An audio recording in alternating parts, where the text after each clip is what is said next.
Greets thousands of the faithful on this Easter Sunday. A surprise for those lining the streets of the Vatican. His message to the world.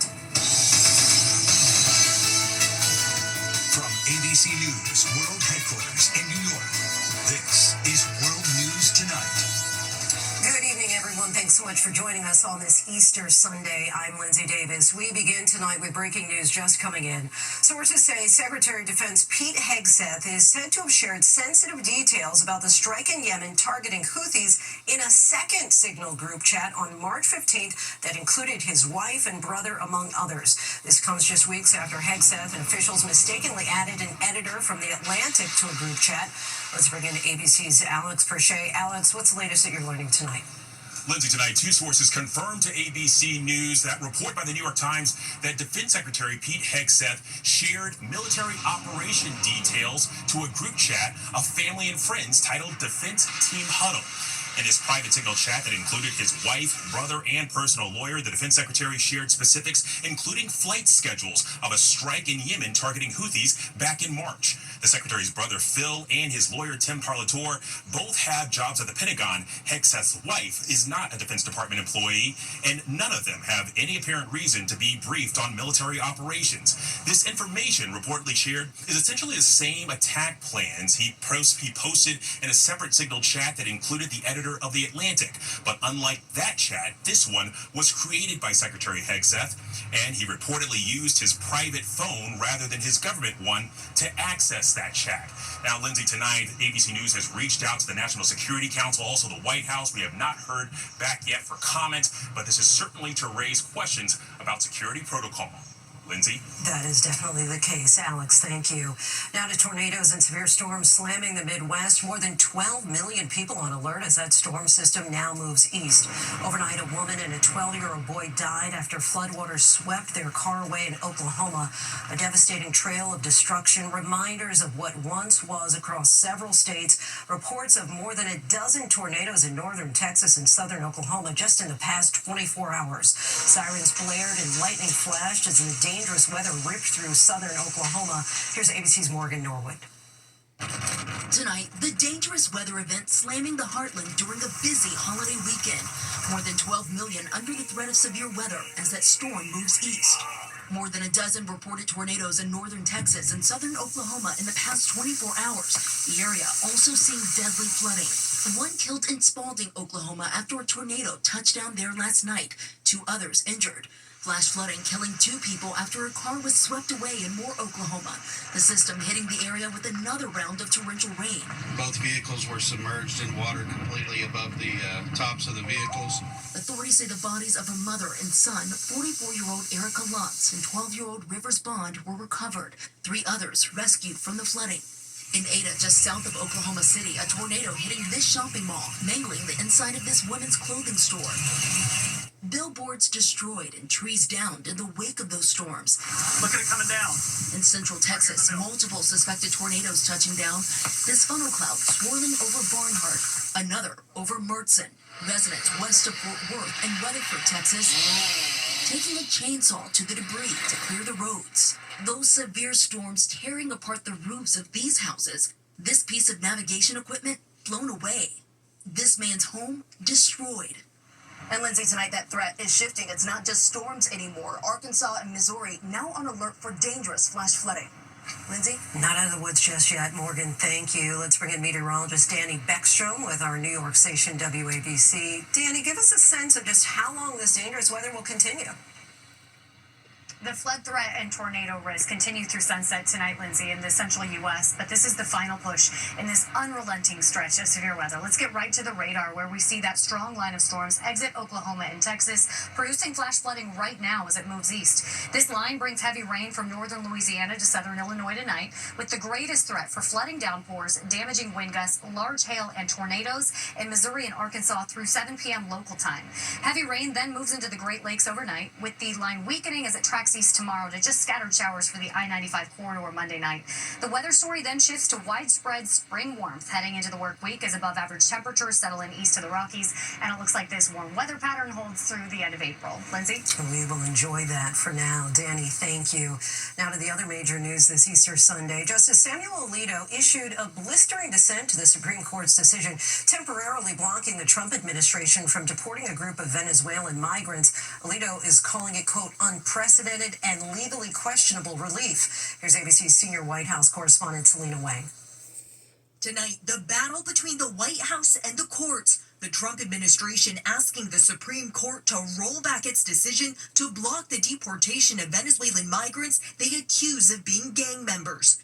Overnight, Justices Samuel Alito and Clarence Thomas releasing their dissent, calling the overnight order from their colleagues unprecedented and legally questionable relief. The migrants are being held in a detention center in Texas under the Alien Enemies Act, a centuries-old wartime law that provides little or no due process.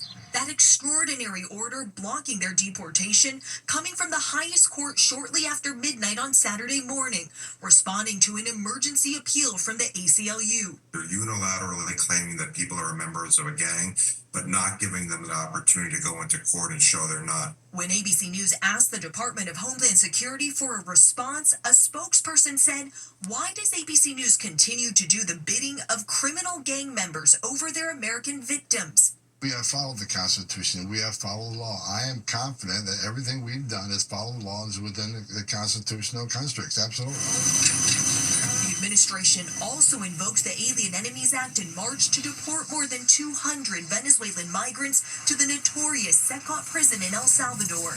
Among them, Kilmar Abrego Garcia, a Salvadorian father living in Maryland, sent there because of what the government later admitted was an administrative error.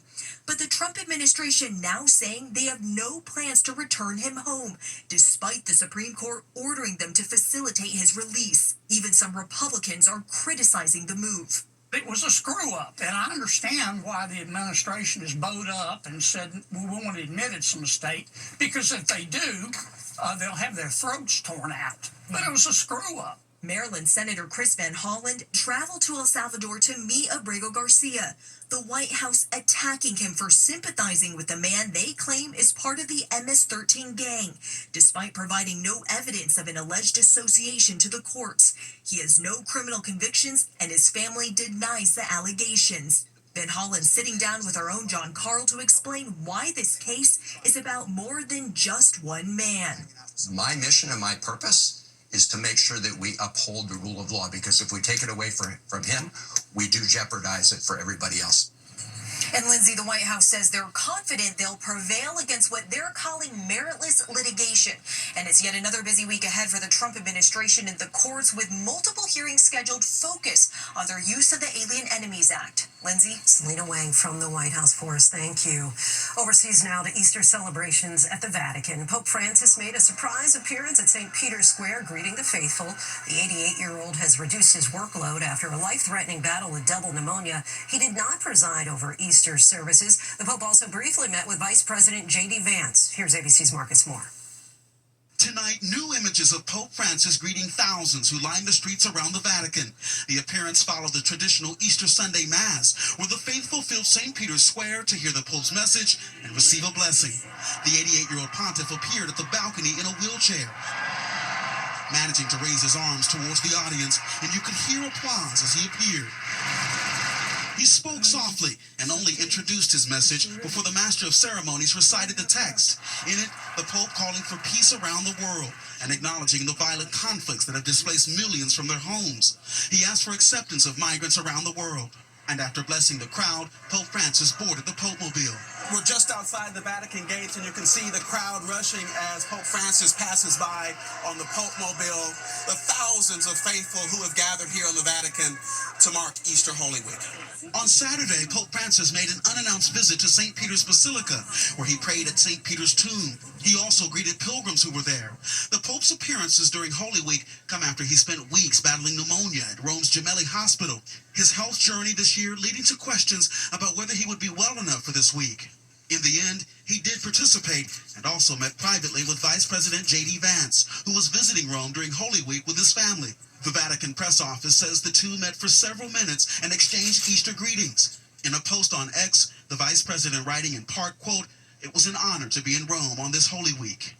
Lindsay, the Pope's appearance comes despite his many health challenges, including a recovery from pneumonia, but it perhaps gives you some sense of how much he really wanted to participate in Holy Week and hopefully have some impact on this Easter.